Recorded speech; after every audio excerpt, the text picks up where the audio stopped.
I was sitting at a public beach in Vienna, and a very quiet beach on a hot summer day. And this very old lady, she came behind me at a certain distance, and she was minding her own business. And she laid all her things on the sand, and she quietly took off all her clothes, every single piece of clothing that she had, including her underwear and her bra. And this is like a 60 plus woman, and she sat there just sunbathing without disturbing anyone, without causing any kind of public disturbance. And this is one of those beaches where it's allowed to do so. So there's this lady, and I look at her briefly, and I see that she's sunbathing. She has taken all her clothes off, and everyone else on the beach is just minding their own business. Nobody is looking at her. It's not unusual for anyone. And I come home and I tell my sister, I'm like, this is amazing, isn't it? Like, this is an old woman, and she comes to a beach and she wants to just sunbathe, and nobody makes a big deal out of it. And then my sister says, is that the only thing you find freedom in, taking your clothes off? And then I tell her, that's not the point. It's not the point that freedom only lies in taking your clothes off. The fact that you are a Homo sapien, the fact that a woman is a Homo sapien, is eradicated, is written out of our cultural script. On a random summer evening in India, you will see a lot of uncles, 40, 45 plus, 50 plus year old men. Their bellies are bulging out and they are not in the best of shapes, which is okay. But they take out their shirt and they take out their banyans, and they are out in their veranda in a kachi and without anything covering the top of their body. And in that moment, that's not supposed to be a performance. They are doing it for themselves. As an animal, as a Homo sapien, this person feels hot. And while being within the socially acceptable norms of society, without causing any kind of disturbance to anyone else, he takes his shirt off and he just chills in his own backyard.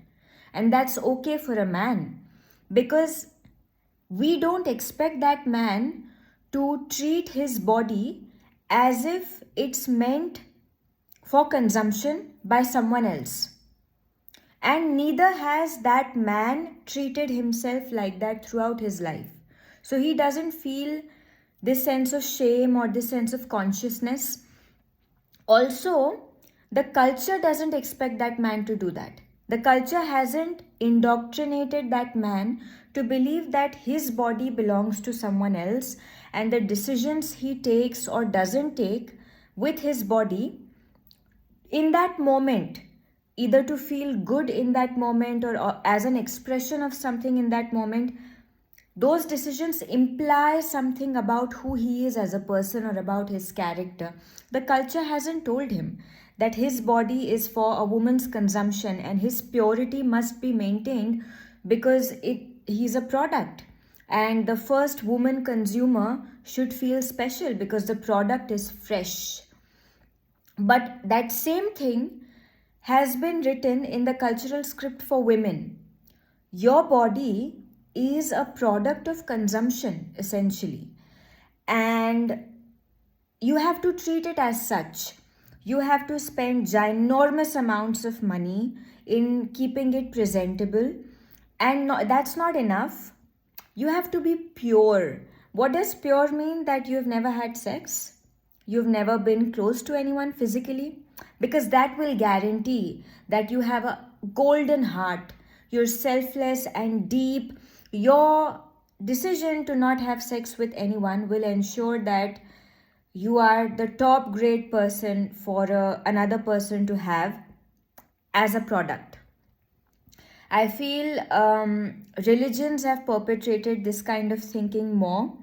And so many people, the spiritual gurus we've had over the time, and their unhealthy obsession with sex or with women's bodies and how they choose to use those bodies, it needs to be studied.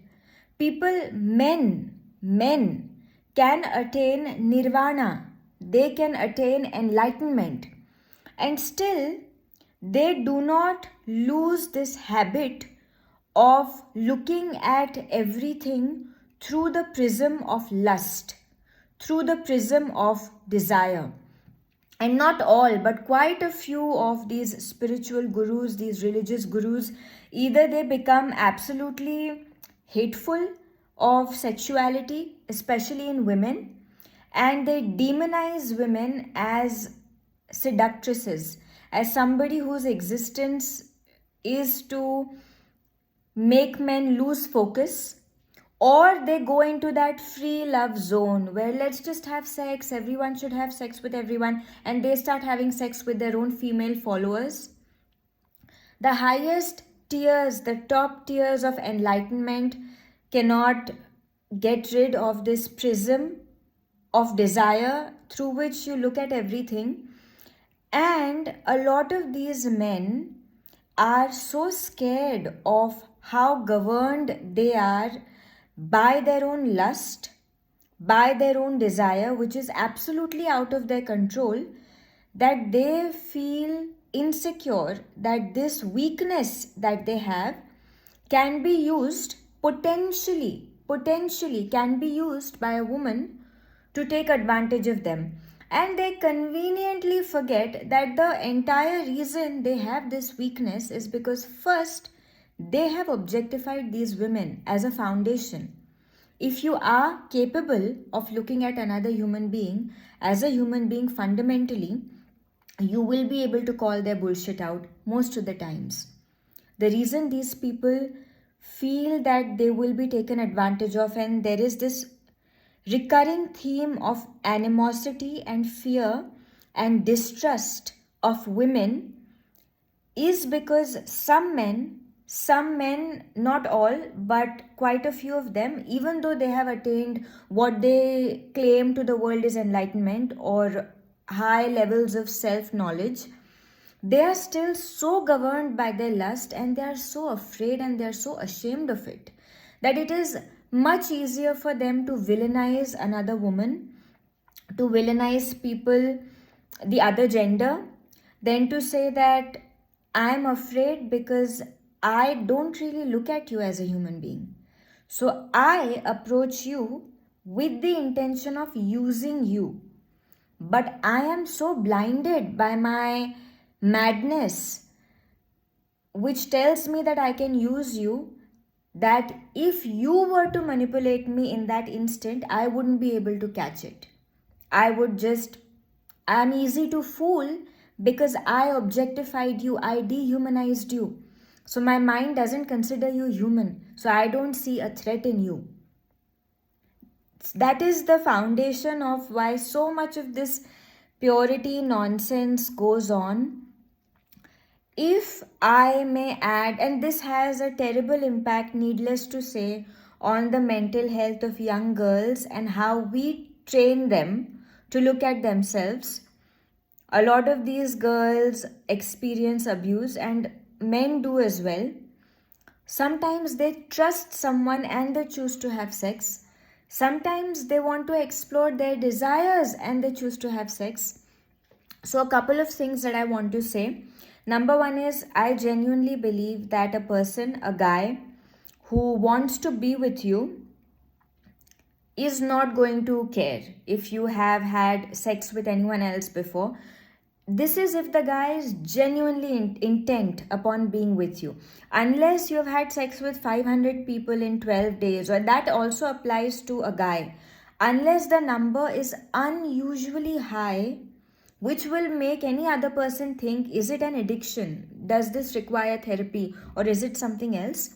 Nobody is going to care who wants to be with you in the long term. The only guys who are going to care are the ones who are anyways not intent in sticking around because they don't think that they have enough to give, and they will happily have sex with you and then leave you. Like if even though they claim that they care about purity, whatever, nobody really gives a shit. Nobody who wants to be with you really gives a shit. Number two is we keep our women so pitifully sexually uneducated. The first time I got my period, I saw blood. I thought I had gotten cancer. And I am 15 at this time. A lot of women, a lot of my fellow girls in my class already have gotten their periods. So I know that something like this happens. But this is the extent to which, as women, we don't talk about our bodies, especially in the culture where I grew up. And in a lot of cultures across, there is always a connotation of shame attached. Whenever we are talking about female anatomy, always as if it's somebody else's body, as if it doesn't even belong to us. So, women are so pitifully uneducated about their own bodies that you are not going to know anything about what pleasures you, what you like, how you want to be touched for a while. Maybe 30-35 is when you kind of start to get a grasp over, okay, this is what I like. Most of the times, what happens is the first knowledge of what these women want sexually comes from the men that they are with. And most of the times, the knowledge of these men about physical intimacy comes from porn, which is a pathetic source of knowledge. So, nobody will tell you to be comfortable with your body and act like you own it and learn about what you like. You will fall and then you will get up and then you will learn and then you will fall again. Maybe once in a while, somebody will do something to you that will make you feel degraded, and you'll be like, I don't like that. Or something you might want, but you may be too shy to ask. We keep our women so pitifully uneducated about sex also because it is convenient for men when women are like that. Who is benefiting if you are ignorant? Who is benefiting if you are so naive? If you're like a pet, they can groom you even though you're a full grown adult. Your knowledge about your own body is so less that any person can come and convince you that you want something that you don't actually want, or you want something at the time that you don't actually want, or you won't even be able to tell that that person is not making you happy. A person who is not insecure about these things is not going to worry about this purity nonsense. There is no reason to. There is no reason to. It's so amazing to me. People go through such transformative experiences in life. Maybe when you lose a loved one, maybe when you move to a different country, and then you spend 1 year adjusting. With age, this is an essentially transformative experience if you consider yourself a human being, a body with a consciousness, with a mind, whatever. If you are only a product kept on a shelf that somebody else will consume, that then maybe having sex will change you, but even then, no. 50 years down the fucking line, nobody remembers. What you remember is how someone made you feel. And if somebody made you feel good, made you feel seen, that is probably what you will remember. This is such a nothing issue. And we make such a big deal out of this. And the entire idea is that we want to treat women as objects on a shelf. That it's like the vegetables should be fresh. They are not human beings. They should be fresh. They should be untouched. Nobody who doesn't enter your life with the intention of taking advantage of you or exploiting you is going to care about that. Really, I don't think so. Anybody cares. And we hate to admit this, but a lot of men are consumed by their own desire and all the insecurities that that sexual desire brings. Insecurity related to competition, jealousy, feeling of not being good enough, fear of feeling exposed. All these insecurities lead them to create these constructs where it's very easy to put the entire burden on the other sex and then call them impure or call them this or call them that. If you want to be with a person who loves you and who cares about you, and if you want that kind of a father for if you want to have children, you don't want to have children with a person who views you through a lens of consumerism, where he views you as a product. Then everybody in his life is a product and he is a center of attention. And everybody is useful so long as he can use them. And when he can't use them, he will probably leave you to die and also leave your children to die. And that's not what a good man does. So it's sad, but history have seen a lot of psychologists, godmen. It doesn't matter what kind of height you achieve, that sexual obsession doesn't leave you, and it's all right if it doesn't, as long as you can accept. But most of them still can't.